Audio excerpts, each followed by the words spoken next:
Mr. President and my colleagues, let me preface my remarks by saying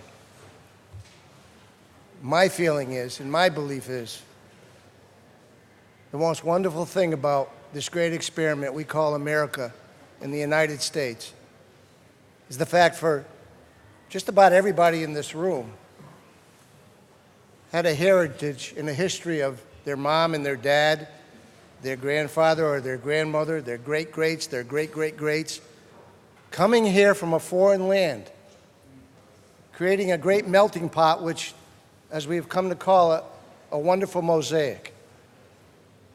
The strength of this great nation is immigration. And I've heard a lot of individuals say, we're more alike than we are different. We've come over here with our heritage, difference in culture, difference in religion, difference in philosophy. I believe we are more different than we are alike. That does not mean we can't embrace and love each other, and that doesn't mean we cannot take advantage of all those differences that make this the great mosaic. And the thing that really binds us together, the glue, is the fact that we provide a process towards the greatest gift and asset than any human being can, I believe, any human being can have in the world as we know it. And that's the gift of becoming a citizen of the United States of America. If I was to describe this amendment to you as I preface an appeal of it, it can be defined as the County Clerks Protection Act, because the county clerks take an oath, exactly the same oath that we take as senators, as assembly members, as governors. They passed a resolution, as you know, not too long ago. The county clerks, statewide organization, has come out with a resolution in opposition of providing driver's licenses to those who are not the citizens and the individuals you directly took an oath of office to represent and stand up for, support the Constitution, just as they have done it. They're the only ones that put you here, the citizens in your district from the United States of America and from New York State. They're the only ones who put the county clerks here. Their concern, and it is a realistic concern. There's been a lot of talk. In fact, there's a bill pending right now, but I don't think you need that bill because I think the law is there. I don't know if it's a right law in this case, to not only potentially sue a county clerk for not releasing one of these documents to someone who has come to the United States, not gone through the citizenship process, but to remove him or her from office. Duly elected county clerks who have taken an oath of office to stand up for the Constitution, the best interests of their constituents, through the best of their ability. That oath, we put our hand on the Bible, we raise our hands up and say we're going to adhere to here. Their concern is they believe they're between a rock and a hard place. They feel in all good conscience, many of them, that they cannot live up to their oath in office. Many of them have said, we're just not going to do it, and still provide a driver's license, which is not a right but a privilege, to those who are not only not citizens, but have broken some laws. Ladies and gentlemen, we are the greatest nation in the world in the past when we started. We're the greatest nation in the world now. We will be the greatest nation and eons into the world, into the future. Why? Because of one overriding reason. Because men and women were willing to stand up and sacrifice everything so we could have everything. I always carry with me this wonderful document, the Constitution of the United States of America. It's a little tattered and torn, but it doesn't change anything that's within it. It's a great document. Our founding fathers established it. They chronicled the inalienable rights we're all born with. But remember this, every citizen in every part of the world is born with those same inalienable rights. We get to live them to the highest level That's why we're the greatest nation in the world, for one reason, as I mentioned, because of people willing to sacrifice everything so we could have all these freedoms and all these liberties. My constituents have come to me, and maybe some of yours, and have said, Senator, I'm a citizen of the United States of America. I don't believe any of your citizens of New York, your Senate district, the United States, believe they can break the law and be rewarded for it. In fact, I know they can't. They'll be penalized. Whenever you exempt a group of individuals from the rule of law, and that's the other part of the sacrifices that have been made by our soldiers and our veterans. And by the way, the reason why that will never change, we'll still be the freest nation in this world, is because the people who are terrorists within and without, because it's a whole different culture right now, they're very frustrated.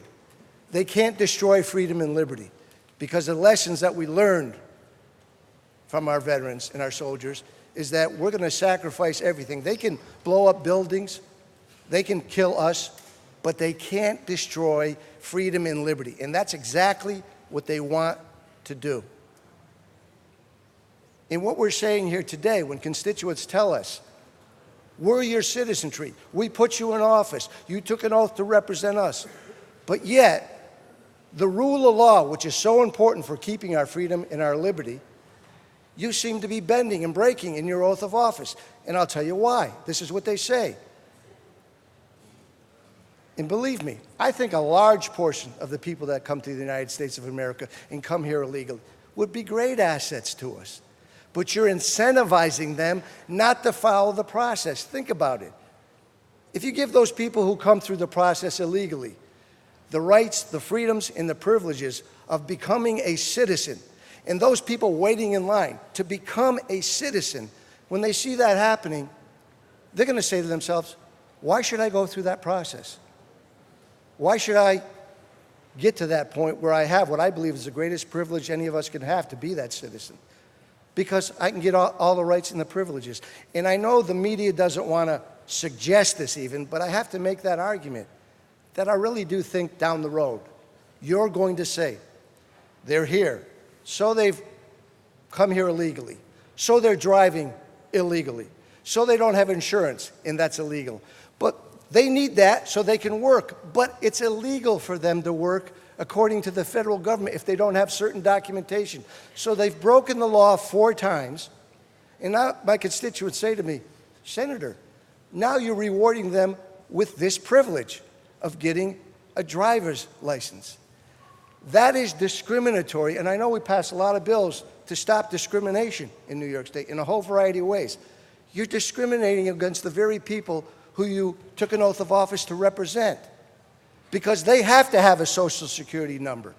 They have to have extreme documentation in many instances. But now you've said, and by the way, that Social Security number in the requirement for that didn't take place after 9/11. It was before 9/11 that it took place.